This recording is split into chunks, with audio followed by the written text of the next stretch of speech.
ẹ káàbọ̀ sórí ètò Lady K Ìfẹ́olúwa show. last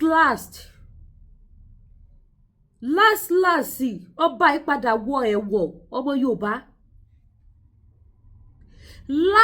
last kábíyèsí ìpadà láàdì sọ́gbà ẹ̀wọ̀n. nígbà tí kèsì bẹ̀rẹ̀ tí mo ṣe prógrámù bẹ́ẹ̀, ọmọ bíbí inú kábíyèsí yẹn tó fi okó òdiwọ̀ bí báyìí ó wá challenge mi tó wá bá mi jà, tó lóun máa make sure pé bàbá òun sùn mí torí mo parọ́ mọ́ bàbá òun.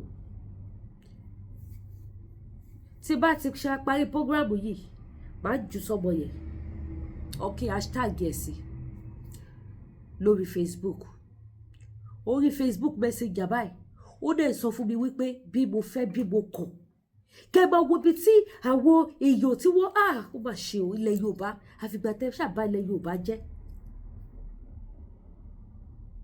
Odidi orí adé padà lọ ṣe ẹ̀wọ̀n ọdún mẹ́rin báyìí àtòṣù mẹ́fà. wọ́n ti padà ju kábíyèsí alápẹ̀tù, wọ́n ti padà ju kábíyèsí sẹ́wọ̀n l'Amẹ́ríkà lẹ́yìn tí kábíyèsí ti fi orí àpèrè sílẹ̀ over a year going to 2 years. tó bá di December á pé 2 years tí kábíyèsí alápẹ̀tù tìlú ìpẹ̀tù ìlú Awíkókó tí kábíyèsí ti ṣe kíni tó ti wà l'Amẹ́ríkà. ẹ̀yin ọmọ Yorùbá tàtà kí n tó wá gbé wa débẹ̀ tán finally, torí mo ní ohun tí mo máa play fún wa tá a máa gbọ́. kó tó wá di wípé mo máa play ẹ̀, mo ní àwọn ìbéèrè tí mo fẹ́ béèrè. ẹ bá mi hashtag Awíkókó, ẹ bá mi hashtag àwọn ọmọ ìlú kábíyèsí. kí ló fẹ́ ṣẹlẹ̀ sápèrè? ṣé wọ́n máa fi ìtẹ́ àwọn baba ńlá wa lẹ̀ tí kábíyèsí máa fi parí ẹ̀wọ̀n 4 years and a half? kẹwàáyé lóde, a gbọ́ pé Sẹ́ríkí kọ́kọ́ lọ ṣẹ̀wọ̀n rí, a gbọ́ pé Sẹ́ríkí kọ́kọ́ dán ike rí, abẹ́ gbọ́ rí wípé Sẹ́ríkí ó bá wọn dán ike nílùú òyìnbó. ṣé ẹ gbọ́ rí wípé Sẹ́ríkí ó lọ ṣẹ̀wọ̀n nílùú òyìnbó? ṣé ẹ gbọ́ wípé wọ́n ti Sẹ́ríkí mọ́lé àbí wọ́n gbogbo jalè?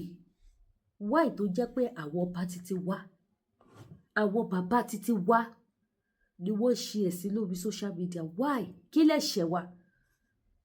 ẹ̀yin tẹ́ mọ̀ bí wọ́n ṣe ń kí àwọn alálẹ̀, ẹ̀yin oníṣẹ̀ṣe lápapọ̀, mo bẹ̀ yín mo rọ̀ yín, ẹ bá wa béèrè lọ́wọ́ àwọn alálẹ̀ pé kí ni ẹ̀ṣẹ̀ wa tí ìran Yorùbá fi ń ṣe ẹlẹ́yà báyìí? kí ni ẹ̀ṣẹ̀ wa tó fi wá jẹ́ wípé àwọn bàbá wa ni wọ́n ń ṣe ẹ̀sìn tí wọ́n ṣe ẹlẹ́yà? íńtánẹ́ẹ̀tì ti fẹ́ laná lórí ọ̀rọ̀ kábíyèsí. íńtánẹ́ẹ̀tì ti fẹ́ laná lórí ọ̀rọ̀ kábíyèsí. àti fúráká o, àti blọ́gà o, àti eléwì o, àti gbogbo wọn o, wọ́n ti kó sórí ẹ̀rọ ayélujára, gbogbo newspaper, gbogbo tẹlifíṣọ̀nù ti gbé tán.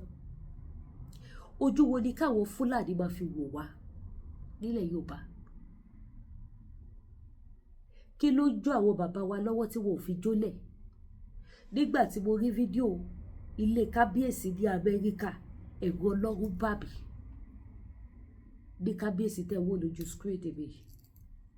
nígbà tí mo rí ilé wọn l'Amẹ́ríkà, ẹ̀rù Ọlọ́run bà mí. gbogbo kíní yẹn pátá ìjọba Amẹ́ríkà máa gbẹ́sẹ̀ lé. wọ́n tún wá sọ gbèsè tí wọ́n jẹ tó fi sanwó sẹ́wọ̀n. kẹwàá ayé ìran Yorùbá lóde, ta ló pa ti Yorùbá jẹ́? tabadẹ́ ìsanwó lẹ́nu wá rú òtítọ́ kóró. mo rántí first show tí wọ́n kọ́ ṣe fún kábíyèsí, I think it's last year àbí this year náà, I think it's early this year. mo gba kọ́ tó jẹ́ pé ọ̀tọ̀ lọ́lọ́ pé Awíkókó, l'Awíkókó náà sọ fún mi pé Lady K kábíyèsí ò ṣe bẹ́ẹ̀. àwọn àti kábíyèsí jọ ṣe fídíò kan, àwọn jọ ń sọ̀rọ̀, kò rí bẹ́ẹ̀ kò rí bẹ́ẹ̀. mo ní kò rí bẹ́ẹ̀ kẹ̀, ó dáa, ẹ ní kí kábíyèsí ṣe fídíò kan fún mi, kan fún yín kẹ́ wá fún mi. tó bá lè, tí kábíyèsí bá lè ṣe bẹ́ẹ̀, tó bá rí bẹ́ẹ̀, màá bọ́ta, màá bẹ̀rẹ̀ sí ní lọ sọ fún gbogbo àwọn èèyàn pé ẹ stop láti máa gbé fake rumors. ọba yóò sí láhàámọ́. tèmi dẹ̀ ti gbọ́ gbogbo ẹ̀. Àwọn tó jẹ́ pé wọ́n wà nídìí kí ló ti pè tí wọ́n wà nídìí kéèsì yẹn, ọmọ Yorùbá kan wà bẹ́ẹ̀ tó ti contact mi. Kódà wọn ò fẹ́ fún mi ní nọ́mbà kábíyèsí, nọ́mbà tó fún wọn gẹ́gẹ́ bí ìwà ọ̀daràn olè tí wọ́n wù. Ẹni tóun bá fún mi mo lè lọ gbé síta pé wá dẹ̀mọ̀ pé òun lòun ṣiṣẹ́ yẹn. Kẹ́ máa wo nǹkan tí wọ́n fi ojú Yorùbá rí, kẹ́ máa wo bí wọ́n ṣe ń fi ojú ọlá Yorùbá gbolẹ̀. Gbogbo ìwà ìbàjẹ́ tí wọ́n ò fẹ́ ká ti ọwọ́ ẹ̀ bọlẹ̀ rí, tí wọ́n ṣe fẹ́ ká gba Yorùbá nation, because tá bá gba Yorùbá nation a máa tọwọ́ gbogbo ìwà ìbàjẹ́ ìbọlẹ̀ èyí tẹ́ fi Yorùbá ṣẹlẹ́yà ti tó gẹ́. Ní gbogbo Áfíríkà,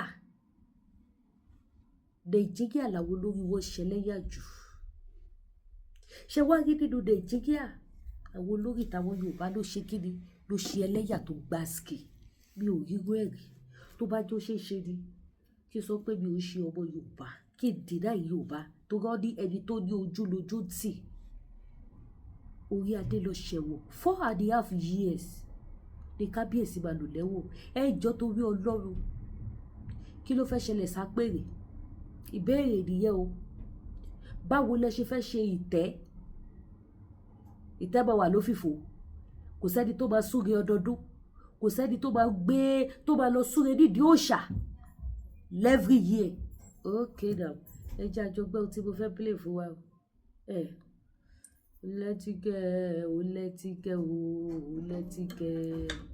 Ó lẹ́tíkẹ́ ó kọjá rádaràda. Abẹ́ ẹ̀gbọ́n mi ẹ̀yin ìyá mi, ó kọjá rédèrèdè, ó kọjá gbà kò jẹ́. Kábíyèsí wẹ̀wọ̀n l'Amẹ́ríkà. Last. Ọ̀rọ̀ àgbà irọ́ ni ó ti yóò padà ṣẹ lọ́jọ́ alẹ́. Bí a kò bá ṣe é bó ti yẹ ká ṣe é, kò ní rí bó ti yẹ kó rí o. Ohun tí àwọn tí wọ́n mọ ọ̀rọ̀ ọba ìlú Ìpẹ́tùmọ́dù, Àpẹ̀tù Joseph Olúwàgbémiga Olóyèdè tí wọ́n ṣẹ̀ṣẹ̀ jù sẹ́wọ̀n l'Amẹ́ríkà báyìí ń sọ nìyẹn o. Látilẹ̀ ni wọ́n ti sọ pé ọ̀tọ̀ ni ẹni tí Ifá mú pé kó jọba ìlú náà ní 2019.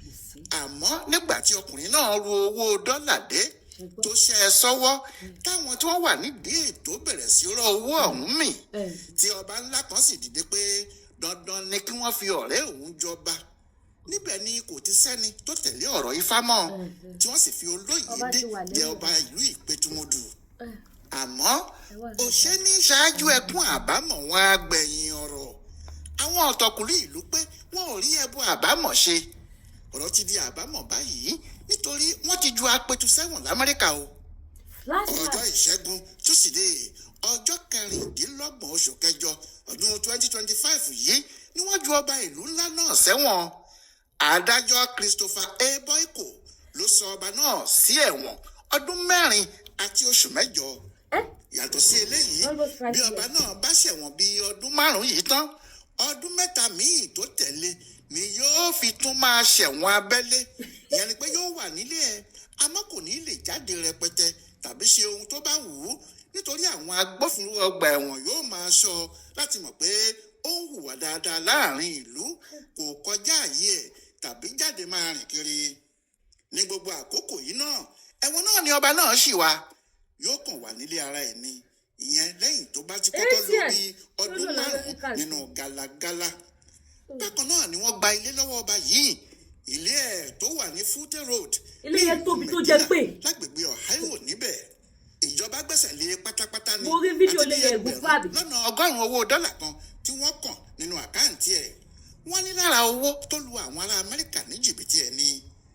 Lẹ́yìn náà ni yóò ṣẹ̀ṣẹ̀ wá san bíi mílíọ̀nù 4.5 owó dọ́là, ìyẹn bíi bílíọ̀nù 6 owó náírà tilẹ̀ wa níbí. Ìyẹn yóò sì dúró bíi owó gbàmábínú fáwọn ọmọ Amẹ́ríkà nítorí pé ó pè wọ́n lọ́bọ, ó lù wọ́n ní jìbìtì, ó jí wọn lówó kó. Lóòótọ́ ni àwọn nǹkan oríṣiríṣi ti ń ṣẹlẹ̀ nílẹ̀ yìí tẹ́lẹ̀, àmọ́ kò tíì sí ìgbà kan tí ọba ilẹ̀ Yorùbá kan fi ẹsẹ̀ ara ẹ̀ rìn kúrò nílé lọ́wọ́ ẹ̀wọ̀n ní orílẹ̀-èdè míì. Pàápàá kó tún wá jẹ́ òun ló jẹ̀bi, òun ló jà wọ́n lólè, òun ló ṣe ohun tí ọba kò gbọ́dọ̀ ṣe. Àpẹ̀tù Ìpẹ́tùmọ́dù yìí làkọ́kọ́ o. Òun tó jẹ́ kí ọ̀pọ̀ ọmọ Yorùbá máa pe kinní náà ní nǹkan aburú nìyí. pàtẹ́ lu àwọn afọbajẹ àti ìjọba pé èèyàn ráúráú ni wọ́n fi jọba bẹ́ẹ̀ àwọn náà mọ̀ bẹ́ẹ̀ tàbí ó yẹ kí wọ́n ti mọ̀ tẹ́lẹ̀. ìdí tí wọ́n fi ń sọ báyìí ni pé ohun tó ṣẹlẹ̀ fi hàn gbangba pé kì í ṣe àkọ́kọ́ tí ọba Olóyèdé yóò hùwàkiwà báyìí nìyí. ọ̀nà tó fi ṣe kinní ọ̀hún fi hàn pé ó ti ń ṣe é tipẹ́ ó ti ń ja orílẹ̀-èdè Amẹ́ríkà lólè ó sì ti sọ jìbìtì àti ìwà pálapàla lóríṣiríṣi di iṣẹ́ ṣíṣe. bákan náà ni kì í ṣe púrúǹtù kì í ṣe ẹni tí kò mọ òfin ká bá sọ pé kò mọ ohun tó ń ṣe ni. àkọ́ṣẹ́mọṣẹ́ tó mọ òfin dáadáa ni. bó ṣe jẹ́ ọmọ Nàìjíríà bẹ́ẹ̀ ló jẹ́ ọmọ orílẹ̀-èdè Amẹ́ríkà tó bá sì jẹ́ pé ó fi ọwọ́ síbi tí ọwọ́ ń gbé ni kò sí àǹfààní kan tí ó wà ní Amẹ́ríkà tí kò ní jẹ. àmọ́ àǹfààní tí wọ́n fóun àti gbogbo àwọn òyìnbó Amẹ́ríkà lòun lò nílòkulò yìí ohun tó gbé e dẹ́wọ̀n nìyẹn o. fún gbogbo ẹni tó bá ti gbàgbé kárùn ara wa létí kò ṣe nǹkan kan. Amẹ́ríkà yìí ni Joseph Olóyèdé ń gbé àdúgbò Medina ní Ohio ló ń gbé ó sì ti bá wọn ṣiṣẹ́ níbẹ̀ dáadáa kó tó padà wálé wá jọba ní 2019.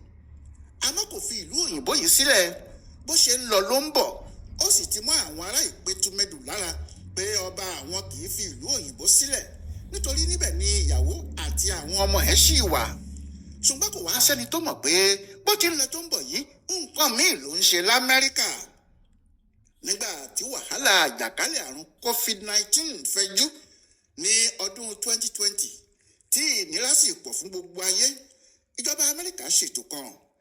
ètò tí wọ́n ṣe ni láti mú ìdẹ̀ra bá àwọn èèyàn tiwọn kí ìnira náà lè dínkù fún gbogbo wọn. wọ́n gbé ètò kan kalẹ̀ tí wọ́n pè ní Small Business Administration tàbí SBA.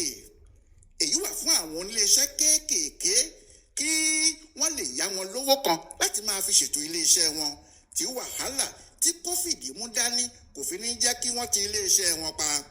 bẹ́ẹ̀ ni wọ́n ní ètò míì fún àwọn òṣìṣẹ́ gbogbo pé iléeṣẹ́ wọn lè gba àwọn owó kan fún wọn láti máa rí ná nítorí wàhálà yìí. bí owó náà yóò ṣe tẹ àwọn òṣìṣẹ́ wọn lọ́wọ́ ni pé iléeṣẹ́ tí wọ́n ti ń ṣiṣẹ́ yóò kọ orúkọ wọn ránṣẹ́ sí ẹ̀ka ìjọba tó ń ṣètò yìí wọn yóò sì sanwó náà fún iléeṣẹ́ yìí láti fún àwọn òṣìṣẹ́ wọn. When I was first getting into crypto, I have to admit, I was a bit intimidated, but Coinbase made it super easy. ọba fẹsẹ̀ wọ́wọ́ pléènì ọwọ́ fọ́sí kíláàsì lọ ṣẹ̀wọ̀. iṣẹ́ yìí láti fún àwọn òṣìṣẹ́ wọn. bí arọ wọ. orúkọ tí wọ́n pe ètò náà ní Paycheck Protection Program tàbí PPP. nígbà tí ìjọba Amẹ́ríkà gbé ètò yìí kalẹ̀ kíá ni kábíyèsí ti wá níbí ti wá ọ̀nà láti dá ihò kan lu níbi tí yóò ti rí owó náà gbà sápò ara tiẹ̀. kíá ló ti kó àwọn iléeṣẹ́ bíi 6 kalẹ̀.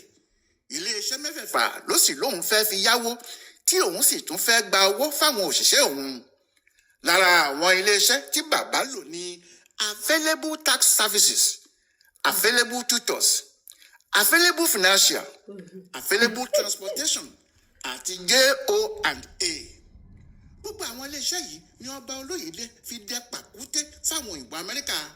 ó fẹ́ gbá wọn tààrà nítorí gbogbo àwọn iléeṣẹ́ wọ̀nyí àti orúkọ tó tò síbẹ̀ láti fi máa gbowó òfúùtù fẹ́ẹ̀tẹ̀ bàbá ńlá ayédèrú ni. nínú oṣù kẹfà ọdún 2020 Olóyèdé kọ́kọ́ gba $100,000 owó dọ́là $100,000. nígbà tó di ọjọ́ keje oṣù kẹwàá 2021 Olóyèdé tún gba $500,000 owó dọ́là $500,000. ọjọ́ kẹta lẹ́yìn yẹn lọ́jọ́ kẹsàn-án oṣù kẹwàá 2021 kábíyèsí tún gba $500,000 míì. bẹ́ẹ̀ ló tún fa ọ̀rẹ́ ẹ̀ kan mọ́ra Edward Olúwaṣọ̀mí tó náà ń gbé ní Willoughby ní Ohio yìí kan náà. pásítọ̀ nìyẹn o. pásítọ̀ òjíṣẹ́ Ọlọ́run tààrà lòun o. àpapọ̀ owó tí àwọn méjèèjì sì kọ́kọ́ jọ gbà jẹ́ $4,000,000 $4.2 million. bàbá ń bá rí ibẹ̀ tún ni pé bí kábíyèsí apẹ̀tù ṣe ń lo kinní yìí fún rẹ̀ tó fi ń kó owó àwọn ará Amẹ́ríkà yìí bẹ́ẹ̀ ló tún ń ṣe é fún àwọn iléeṣẹ́ míì tí wọ́n bá fẹ́ lu jìbìtì yìí kan náà. tó bá sì ti bá wọn ṣe yóò gba owó iṣẹ́ ẹ̀ lọ́wọ́ wọn àti commission. èyí ni pé yàtọ̀ sí pé kábíyèsí jí owó àwọn ará Amẹ́ríkà ó tún bá àwọn míì ṣe tí àwọn náà fi ń jí wọn lówó kó. Bẹ́ẹ̀ owó tí ìjọba Amẹ́ríkà yẹn yà sọ́tọ̀ láti fi mú ìtura bá àwọn èèyàn tiwọn nítorí àjàkálẹ̀ àrùn COVID ni.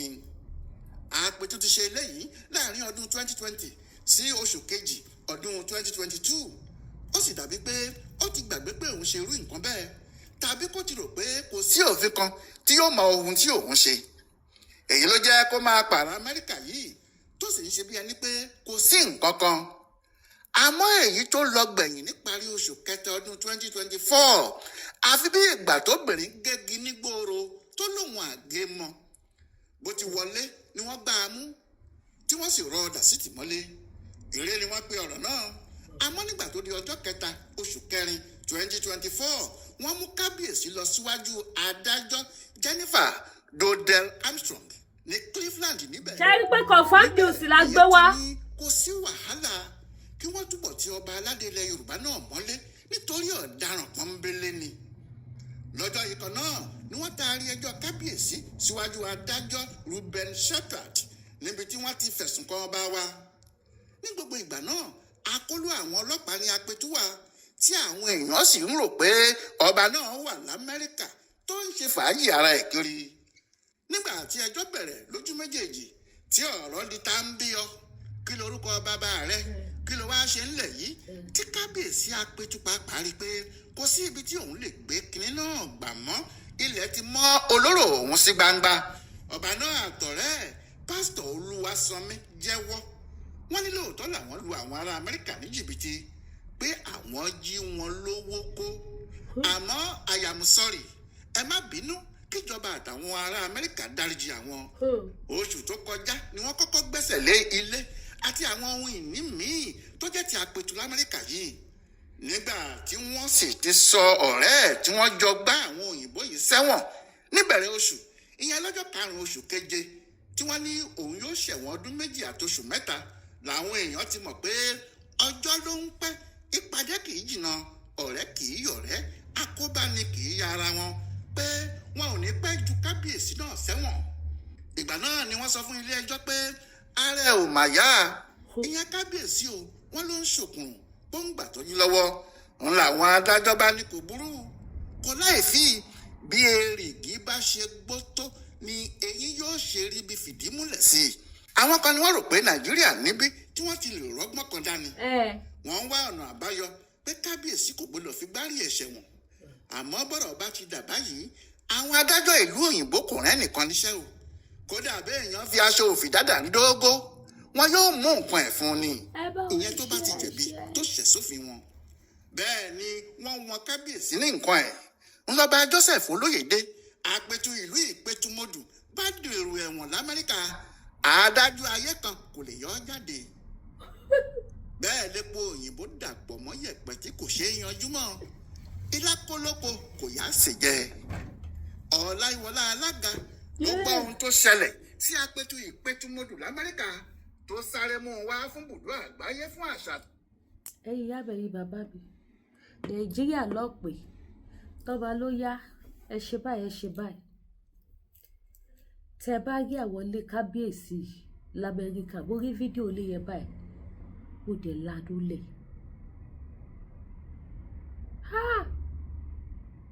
Nísìn ọ̀rẹ́ kábíyèsí, ó máa tó ṣáájú kábíyèsí kúrò lẹ́wọ̀n, ẹ̀wọ̀n tẹ ojú ọdún 2 lọ.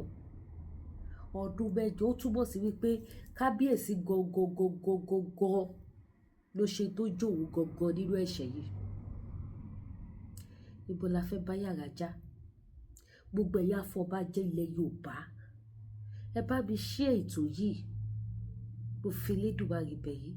Gbogbo ẹ̀yà afọbajẹ ẹ̀ẹ́dẹ̀ bẹ̀rù àti sóyé pẹ̀lú gbogbo ohun tẹ́ ì ṣe sílẹ̀ Yorùbá yìí. Gbogbo ohun tẹ́ ì ṣe sílẹ̀ Yorùbá yìí, ẹ̀sọ́ máa ké, ẹ̀ lè mú jẹ gbé. Nígbà tí Fábá Bóyò tẹ wá sọ wípé ńlá ẹ̀ nífẹ̀ẹ́ níyẹn síbẹ̀ torí kò lówó lọ́wọ́, tẹ wá lọ gbọ́ ẹni tó lówó wá, ẹ̀gbọ́n pẹ̀ bànújẹ́, ẹ̀ fún àwọn onílẹ̀, ẹ̀ fún àpèrè ní èèwọ̀ jẹ. Àwa ń pariwo ìyà ń jẹ̀rọ Yorùbá, à ń pariwo pé ààrẹ ni gbèjà wálẹ̀ Yorùbá. Abọ́ ṣe pé àláwọ̀ kan tó lè gbèjà wa ni. ẹ̀yin afọbajẹ wọ̀nyí náà lẹ kó bá wa, ẹ̀yin kan yìí náà lẹ folúwo jọba, ẹ̀yin lẹ folúwo jọba. Olúwo ló wà Canada tó yọ falafala yóò sì rà pé ó ti padà sí Nàìjíríà báyìí. Ẹ wàrà tó lúwo náà dá ní Canada báyìí sí, ẹ wàrà tó dá ní Canada tó wáyé bóyá ó ti padà sí Nàìjíríà not too sure but I think mo rò ó pé ó ti padà. Ẹ wàrà tó dá kiri tó wá ṣe fídíò kiri ní Canada bí báyìí. Tẹ́lẹ̀tẹ́lẹ̀ wá lórí Adékèsúta, ẹ bà gbogbo nǹkan lẹ Yorùbá jẹ́, ẹ bà ṣe jẹ́, ẹ bà ṣàṣì jẹ́, ẹ bà ṣẹ̀ṣẹ̀ jẹ́, ẹ bà gbogbo nǹkan jẹ́ nílẹ̀ Yorùbá. Ẹ wá sọ ìró Yorùbá, ẹ sọwọ́ sí kólóbó. Ẹ dẹ̀rọ wípé gbogbo ohun tẹ̀yin ṣe fúnlẹ̀ Yorùbá yìí, ẹ̀yin náà bá kẹ̀sọ̀ ẹ̀ nítorí pé kí ni ẹlẹ́bi ẹ lára. Ẹlẹ́bi ẹ lára sílẹ̀ Yorùbá. Ẹ̀dẹ̀ gbogbo ẹ̀dẹ̀ fìyà jẹ ìró Yorùbá, ẹ̀dẹ̀ ṣẹ́ka fún ìró Yorùbá. Wọ́n lè dẹ̀ débọ̀ fún wípé ẹ wà after owó tó máa wọlé sẹ́yìn lápò, ìyẹn ló jẹ yín lógún. Owó tẹ̀yin fẹ́ gbà yẹn, òun ló jẹ yín lógún, gbogbo tó kù kò kàn yín mọ́. Kò yẹ kó rí bẹ́ẹ̀. Kò dáa. Ẹ̀yin àgbààgbà ilẹ̀ Yorùbá ẹ bá wa tún lẹ̀ ṣe. Ẹ̀yin àgbààgbà ilẹ̀ Yorùbá ẹ bá wa tún ilẹ̀ Yorùbá ṣe. Ẹ̀bẹ̀ là ń bẹ̀ yìí. Ẹ̀bẹ̀ là ń bẹ̀ yìí, ẹ bá wa tún ilẹ̀ Yorùbá ṣe. Tó ẹ̀yin ìyá mi, ẹ̀yin bàbá mi, òun lẹ ti rí yẹn o. Ọba wa ti lọ fi aṣọ pépé gòkú ọba ọdún 8 gbáko. Àwa wò bóyá ẹ máa fọba àbí ìjẹ nípẹ̀tù, àbẹ́ẹ̀dẹ̀ fọba àbí ìjẹ. Àwa máa wò báyìí sí. Àwa wo ọba tẹ́tù máa fi jẹ this time around. Bóyá ọba tó ṣòwò ẹ̀kọ́ àbí tó tún máa gbé gbà sọnù gbà ta lẹ́ẹ̀ fi jẹ nílẹ̀ Yorùbá. Ẹ bá ń ké sá Wíkóńkó, bá tiẹ̀ pa Wíkóńkó fúnra mi pé tó ẹ̀dẹ̀ kú oríire ti kábíyèsí o. Ṣé kìí ṣe kábíyèsí tẹ sọ fún mi pé kò rí bẹ́ẹ̀ nìyẹn? Èmi fúnra mi ó pa Wíkóńkó. Kò nídìí kí n sọ pé ẹ bá ń ké sí, ẹ bá wulẹ̀ bá ń tàǹgẹ̀ ipò bọ̀dá mi fúnra mi ní pé wò ìfìwọ́ kúrú sí. Àdéhùn jù bẹ́ẹ̀ lọ lórí ètò Lady K Ìfẹ́olúwa Show, the baby of Yorùbá nation. Ẹ̀yin ìyá mi, ẹ̀yin bàbá mi, ẹ má gbàgbé láti patronize mi fáwọn ọjà tí mò ń tà. Gbogbo ẹ̀yin tẹ́ ẹ wá àwọn nǹkan àánú, tẹ́ ẹ wá àwọn iṣẹ́ tẹ́ lè lò tọ́nà máa ṣí, tọ́nà máa là, tí gbogbo nǹkan máa ṣe jọmujọmujọmu. Kì í ṣògùn àdúrà ni. Àwọn ètò àdúrà lélẹ̀. Àwọn nǹkan tá a pe orúkọ Jésù tá a fi ṣe ni. Orúkọ Jésù ilé ìṣọ́ agbára, òun ni mo fi ṣiṣẹ́ mi. So gbogbo ẹ̀yin tẹ́ bá ní àwọn nǹkan spiritual items tẹ́ lè lò, either for business, àbí ẹ fi wáṣẹ́, àbí ẹ wá nǹkan kan, ẹ fẹ́ gbà nǹkan lọ́wọ́ èèyàn, àbí fún ìgbéyàwó, ẹ wọ́kọ, ẹ wáyàwó, àbí ìkórìíra, anything tó bá ṣẹlẹ̀ sí yín, àwọn nǹkan àdúrà tẹ́ lè lò tí mo dẹ̀ máa jẹ́ kó yé yín pé tẹ́ bá ti nígbàgbọ́ nínú Jésù, ohun gbogbo ó ti di ṣíṣe. Tẹ́ bá ti nígbàgbọ́ nínú Jésù, ẹ fi tó kù sílẹ̀, ó kéré gan. Ẹ gbọ́ mi, ẹ̀yin ìyá mi, ẹ̀yin bàbá mi, mo ní tẹ́ bá ti nígbàgbọ́ nínú Jésù, ẹ fi tó kù lẹ́sẹ̀, ó kéré. Jésù ló máa ṣe, kìí ṣe Lady K. Ọba àwọn ọba ló máa ṣe, ló máa ṣẹ̀gàn yín dògún, ló máa ṣẹ̀kún yín dayọ̀, ló máa dùn yín nínú. Gbogbo ogun tó bá ayé rìnrìn àjò, gbogbo ogun tá a gbé dìde sí yóò máa di ṣíṣẹ́. Gbogbo tó halẹ̀ mọ́ yíyẹ ilẹ̀ alanu á gbé wọn mì. Bí àwọn ọmọ Ísírẹ́lì ṣe bojú wẹ̀yìn tí wọn ò rí ogun Fáráò mọ́ tó ti ṣègbé sínú Òkun Pupa, bẹ́ẹ̀ lógun ayé tí yín náà máa ṣègbé sínú àdúrà. Àdúrà ló gba agbára kọ́. Ológo ló bá ní ogun. Ológo ló bá ní ogun. Ẹni títí ẹ ti bàjẹ́, kò sẹ́nibọ́dì tó máa sàsí. Àwọn ogun tá a dẹ̀ ń sọ yìí ọ̀pọ̀lọpọ̀ wà mọ́bi tó ti wá. Ìbí kì í ṣe ogun ìdílé ìyá, kì í ṣe ti di bàbá, kì í ṣe tọkọ, kì í ṣe tàyàwó. Ó lè jẹ́ ogun téèyàn kàn lọ ṣe sábà bí ẹ̀ látara afẹ́fẹ́ ni. Nítorí àwọn ẹni bí kò síbi tí wọn ò kí ń ṣiṣẹ́ wọn sí, kò sí ohun tí wọn ò lè rán ní iṣẹ́. Ẹlòmíì tó dẹ̀ rán nǹkan sí, ó ti ṣe rẹ̀ jiná nínú Olúwa. Bó bá jógùn ló ń ṣe, ó ń ṣògùn ẹ̀ pàṣípàṣẹ. Tó bá jẹ́ Jésù ló ń pè, ó pè gidi. Tó bá jẹ́ Allah ló ń pè, ó pè gidi. Ogun á bá máa pò yìí, ó dẹ̀ gbọ́dọ̀ jíṣẹ́. Ìwọ tó wá túra ẹ lẹ̀, tó wá lọ fẹ́hun ní títì, àbó dráìfù lòun ṣe fàájì lọ, òun gbọ́ míúsíkì, òun jó lọ. Abáyà ṣe kiri aya gbádùn afẹ́fẹ́ wọlé. Ẹlòmíà kó dédé kò ní mọ̀ pé kọ̀dá kan ò pé bẹ́ẹ̀ sọ̀tì àdẹ́gbẹ́jú bẹ́ẹ̀. Ìkọ́ wọlé sóńtọ̀ lára nìyẹn, ó ní kó máa rọ nìyẹn. Ṣùgbọ́n tí wọn náà bá ti ṣe kíni, tí ò fira ẹ̀ sílẹ̀, tó dira gidi, tó bá ń bọ̀, kò ní wọlé ó máa wá bí gbà lọ kò lè débi tó lọ nìyẹn ibi tó rán lọ kò dẹ̀ ní wọlé sọ́dọ̀ títí ẹ̀ náà níwọ̀n bá gbà tí ò bá ti lè dé ibi tó rán lọ kò ní wá sọ́dọ̀ títí ẹ̀ náà á tún wá bò bí ìborí léde òun ló fi jẹ́ pé tí èèyàn bá wà nínú ìpéjọpọ̀ àdúrà wọ́n máa ní gbàdúrà dáadáa o máa wọ ẹni tó wà lẹ́gbẹ̀ẹ́ o kó má dé wípé ẹni tó wò bí ẹ ṣe faraya sí Jésù lọ́rùn tó gbàdúrà nígbà tí ẹ̀wọ̀n ẹ̀mí yẹn bá jáde lára ẹ̀ tí ogun yẹn jáde lára ẹ̀ tó wá bí tó fẹ́ ráríwọ̀ kó má lọ ráríwọ̀ bí ìwọ tó pe Olúwa tó fọwọ́ ṣe báyìí tó ńlá tọ́mtọ́mù lẹ́nu tó ló ń gbàdúrà nínú ìpéjọpọ̀ kó má dé pàgọ́ rẹ̀ ló máa wọlé sí òun ló ṣe bá ní kéèyàn ṣe kíni kó dira kó jiná kó ṣe rẹ̀ jiná àwọn nǹkan àdúrà tí a lè lò fún gbogbo àwọn nǹkan tá à ń dojúkọ yẹn ó wà àwọn ẹsẹ̀ bíbélì tó ṣẹ́ ogun gidi ó wà tí a bá pè é tí a gbàdúrà yẹn àwọn ẹlòmíì wà sáàmù ni mo máa ń fún wọn pé yá kẹ́ lè mọ̀ pé Jésù lọ́ba pé Ọlọ́run ni kẹ́ lè mọ̀ pé kì í ṣe àfẹnu lásán ṣe mi ò ní fún yín lọ́ṣẹ kankan kẹ́ lọ wẹ̀ ẹ kàn lọ bá mi gẹ́ẹ̀tì sáàmù báyìí báyìí ẹlòmíì ló wò ní báíbù lè máa ló yẹ lọ sí orí Google òyìnbó ti sáyé dẹ̀rọ̀ ẹ lọ sórí Google ẹ download Bible ẹ ka sáàmù báyìí nígbà báyìí wọ́n á dẹ̀ ṣe kí ni wọ́n á rí ìyanu Ọlọ́run pé yes tòótọ́ ni Ọlọ́run ni that is why èèyàn gbọ́dọ̀ jiná nínú Ọlọ́run kì í ṣe gbogbo ẹ̀ là ń wẹ ọṣẹ ẹlòmíì báyìí tó bá dé bàbá ẹyà wẹlé ẹlòmíì ti wẹ ọṣẹ kiri kankan tó sì jẹ́ wípé àwẹ̀ àtàdúrà nìkan lọ́ra ayé ẹ̀ dìdì ọ̀rọ̀ àwẹ̀ àtàdúrà nìkan lọ́ra ayé ẹ̀ dìdì bẹ́ẹ̀ dẹ̀ ni tẹlòmíì dídì kó wẹ ọṣẹ kó dàbí padà sórí oníbi kó wẹ ọṣẹ ìtúwọ́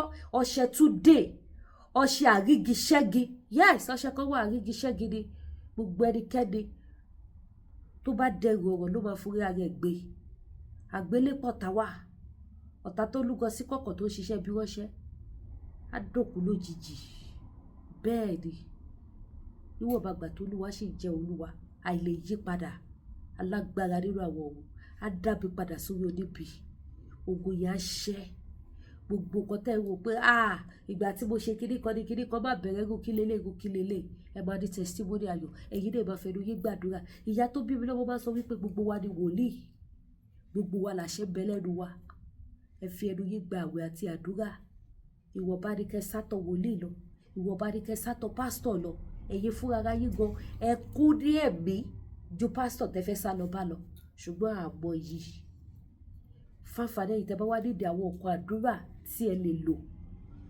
fún anything tó bá ti já àwọn nǹkan spiritual items Lady Kefi Olúwaṣògo wà lávailable fún yín àti owó service any country bàbá yín sẹ́ẹ̀dì ẹ̀ sí ẹ̀ẹ́dẹ̀ẹ̀dì testimony ayọ̀ ọ̀rọ̀ àṣekínni adásọ́rọ̀ ayé yìí fún yín nípa ìfẹ́ olùgbàlà kì yóò sí kankan bẹ́ẹ̀ ló Olúwa Ọlọ́run àwọn ọmọ ogun wí so bó ṣe jẹ́ nìyẹn so mi ní ọjọ́ ìjọ tó bá jáwọ́ kan tẹ́lẹ̀ lò fún stroke náà dàbí èèyàn tó bá sick tí sickness yẹn ti pọ̀ gan àwọn kan tẹ́lẹ̀ lò ọṣẹ lásán ni ẹ̀kọ́ máa wẹ̀ ni ó ní bẹ́ẹ̀ ṣe máa lò ó tẹ́ máa ṣe wẹ̀ ẹ̀kọ́ wẹ̀ ni àlàáfíà bá dé àìsàn bá padà síbi tó ti bọ̀ ogun èṣù bá ṣẹ so àwọn yẹn wà bẹ́ẹ̀ bákan náà yìí tẹ́ bá fẹ́ ra product iléeṣẹ́ tí health assurance bá ṣe rí lọ́wọ́lọ́wọ́ báyìí sì kò sí ogun manpower mọ́ tí manpower ti tán ti diabetes jẹ̀díjẹ̀dí àti high blood pressure mẹ́ta yẹn nìkan ló wà confam one gbogbo ẹ̀yin bàbá tẹ́ ẹ̀ wò pé tí ń dàgbà ẹ jọ mo sọ fún yín wípé tí ẹ bá lo àgógó yẹn ẹ máa dóbò dáadáa ẹ máa ṣe bí ti gbà ìwé kò dẹ̀ ní any side effect kò ní effect ti kankan tó máa kọ́ọ̀sì fún yín kò sí going to 2 years sí tí mo ti bá iléeṣẹ́ TL polówó ẹ mọ̀ pé polówó máa ń pẹ́ lọ́wọ́ tèmi ẹni tí mo bá polówó cream fúnra mi ni mo withdraw pé mi ò polówó mọ́ because èmi náà fẹ́ lọ into that business I want to go into that business and kó tó di pé máa bẹ̀rẹ̀ business yẹn mo ní láti ṣe kíni láti tètè drop ẹ̀ ni mo ṣe drop ẹ̀ láti bí 3 to 4 months sí ìpolówó máa ń pẹ́ lọ́wọ́ mi mo polówó product yẹn for good 4 years plus láti 2020 ni mo ti polówó product fẹ́yàn kan ṣoṣo so ìpolówó máa ń pẹ́ lọ́wọ́ ti tèmi tí product wọn bá ti wà okay èmi ò kí ń ṣe tó máa polówó ilé lẹ́nu polówó ilé lọ́la polówó ilé lọ́tùlá no tí product bá ti wà okay máa dúró sórí ẹ̀ táwọn èèyàn dẹ̀ ń pè mí tán give testimony bẹ́ẹ̀ bá ṣe ń pè mí báyìí pé èló Lady K oògùn yẹn ẹsẹ̀kẹsẹ̀ ni mo bá ti pé olúwa ò ṣe because mi ìfẹ́ kan tó máa bà mí lórúkọ jẹ́ same ti àwọn spiritual items mi táwọn èèyàn bá pè mí tán bá give testimony mo máa ń dúpẹ́ gidi ní pé olúwa ò ṣe nítorí pé kí ni o jẹ́rìí ara ẹ̀ mi ò ní nǹkan kan àfiwọ́ Ọlọ́run mo dẹ̀ dúpẹ́ pé ò dojú tì mí so èmi mo máa ń focus sórí nǹkan tí mo bá ń ṣe so product iléeṣẹ́ TL Naturalba is a very good product fún èyí tẹ́ bá ní ìdí ẹ pè mí kí n ṣe kí ni kí n bá yín sẹ́ẹ̀dì any country bá yín sẹ́ẹ̀dì jẹ̀díjẹ̀dí wà báyìí sí kó tó ti diabetes wà ti high blood pressure wà ti manpower nìkan ló ti fìdí jálẹ̀ but èyí tẹ́ bá ní ìdí manpower ẹ pè mí kí n fún yín fóònù ọba wọn kẹ́ ọ̀dẹ̀ láti Nàìjíríà because tí bá sọ fún yín pé ó máa dé irọ́ ni mo pa tó bá tẹ̀ máa dé àfẹ́ tó bí ending of October ó dẹ̀ lè má tó bẹ́ẹ̀ mi lè predict ṣá actually mi go ìsọ fún wọn pé ó ti tọ́ náà because mo busy but máa try láti message wọn pé tí máa power ti tọ́ so tó bá mọ bọ́ ṣe lè tètè send ẹ̀ fine kọ́ send ẹ̀ wá bóyá kí n dẹ̀ ta gbogbo àwọn tó wọ́n mi tó wá lè send complete wọ́n mi àti ti diabetes gbogbo wá lè send full set mi padà wá but kò sóògùn dé manpower mọ́lẹ̀ ṣàyí tẹ́ bá nìdẹ̀ ẹ pè fb kí n fún yín fóònù ọba kẹ́ ọ̀dẹ̀ láti Nàìjíríà ó dágọ́ ó ṣiṣẹ́ dáadáa ẹ̀yin tẹ́ bá wà Nàìjíríà náà ẹ lè lọ́gàá lọ́dọ̀ wọn so bó ṣe jẹ́ nìyẹn èwo ló tún kù jewelries mo ti arrange àwọn jewelries mi iṣẹ́ yẹn ò easy so mo ti sẹ́ẹ̀tì àwọn jewelry store wa dáadáa ń sì yìí yes mo ti sẹ́ẹ̀tì dáadáa so tí bá ti ṣe tán ó ṣe láwọn kankan tí mo fẹ́ gẹ̀tì síbẹ̀ láti lè fi display ọjà sí so màá máa gbé kámẹ́rà síbẹ̀ ẹ má wọrí gbogbo àwọn ọjà mi ló ní section by section so màá máa fi gbogbo ẹ̀rọ yìí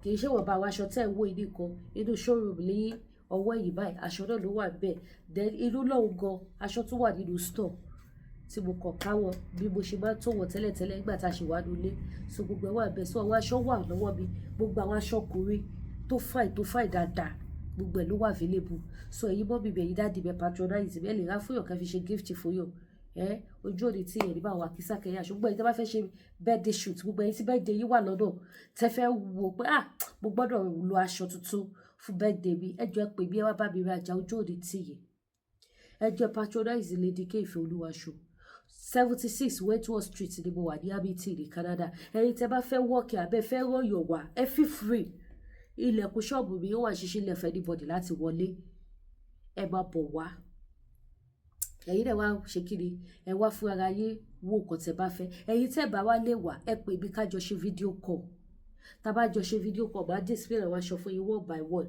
ẹ select àwọn tẹ́ bá fẹ́ máa dẹ̀ bá yín send ẹ̀ lágbára Ọlọ́run àdéhùn àkísàkẹ́yà aṣọ bákan náà ó yí original ó yí gan original ó wà àwọn frame tẹ́ lè rà fi ṣe ọpẹ́ àbí tẹ́ lè gbé sínú ilé yín ẹ jẹ́ kí n fi ìtí wà nínú ṣọ́ọ̀bù mi ẹ jẹ́ kí n fi wọ̀nyí ẹ wo etí mo áàgì sókè yìí fóònù mi má jábọ̀ kò débẹ̀ kámẹ́rà yóò ṣe gbé débẹ̀ mo bọ̀ ẹ jẹ́ tán kámẹ́rà màá tọ̀ bẹ́ẹ̀ sí má fi wọ̀ ẹ ti rí òun ló wà lókè yẹn very beautiful mo tún lánàá that design mo ní wọn lóríṣiríṣi mo ní tí wọ́n ya Holy Mary Joseph àti Jésù tí wọ́n yà sí mo ní wọn tó fine so ẹ jọ ẹ wá patronize mi ẹ wá bá mi rajà ṣẹtiri àwọn aṣọ fine aṣọ àwọn fine one àtàwọn wig gbogbo ẹ ló wà available lọ́dọ̀ Lady K Ìfẹ́olúwaṣọ ẹ patronize mi ṣẹtiri spiritual store wa àwọn aṣọ tún lélẹ̀ ẹ rí bí òtítọ́ àwọn jewelries yẹn tó àwọn kíní tí mo fẹ́ fi tò wọ́n ni mo ṣe kó sílẹ̀ yìí so ẹ patronize mi ìyá mi ẹ̀yin bàbá mo fẹ́ fi àwọn jewelries yẹn hàn yìí so that ẹ̀rí àwọn bẹ́ẹ̀ ṣẹtiri àwọn tí mo ṣe arrange ṣẹtiri àti ní space dáadáa ń sìn yìí kí n kàn rí kẹwàá bá mi rajà ní kí rówó fi ra àwọn shelf táwọn máa fi tún gbogbo ọjà sí ṣẹtiri bí mo ṣe máa set àwọn jewelries yẹn ní tí bá ti gẹ́ẹ̀tì àwọn nǹkan yẹn tó so ẹ select ṣẹtiri wọn they are all beautiful jewelries ṣẹtiri owó nìyí àwọn fine jewelries ló wà bẹ́ẹ̀ so gbogbo èyí tẹ́ bá fẹ́ ra àwọn spiritual items lọ́lọ́kọ̀ òjọ̀kan ṣẹtiri àwọn ìjà ni mo ṣe kó jọ sínú kátọ̀ síbẹ̀ yẹn àwọn ọjà ló kó àrùn kátó gbogbo ẹ lè rí bẹ́ẹ̀ yẹn àwọn ọjà ṣì wà bí báyìí tí mi ò tí arrange wọn rá so àwọn nǹkan tẹ bá fẹ́ ẹ pè mí gbogbo ẹ ló wà available ẹ dẹ̀ ní ever regret wípé ẹ ra anything spiritual lọ́dọ̀ Lady K tó bá jẹ́ agogo gbàlà náà lẹ́fẹ́ ó wà tẹlifíṣàn pẹ́ ní church bẹ́ẹ̀ bá ṣe fẹ́ wọ́n sí ìkórè tí bọ̀ gbogbo ẹ̀yin tẹ́ bá fẹ́ rajà kórè tẹ́ ní àwọn pef tẹ́ lè lò fún ìkórè láti fi tajà bàṣà ó wà available o so ó wà available o ẹ jọ̀ọ́ ẹ wá patronize mi ẹ wá bá mi rajà mo láwọn ọjà tó fine gan àwọn wig ṣé mo fi wig wọ̀nyí lẹ́ẹ̀kan ṣá àwọn jewelries yẹn ni mo focus lé so ẹ wá bá mi rajà mo láwọn ọjà tó fine dáadáa o ojú òní tí yìí o mi ò ní wá ayé tí o ẹ jọ̀ọ́ ẹ patronize Lady K o ẹ dẹ̀ má gbàgbé láti subscribe sí YouTube channel mi kẹtọ notification bell yín ẹ ṣé gan ire o.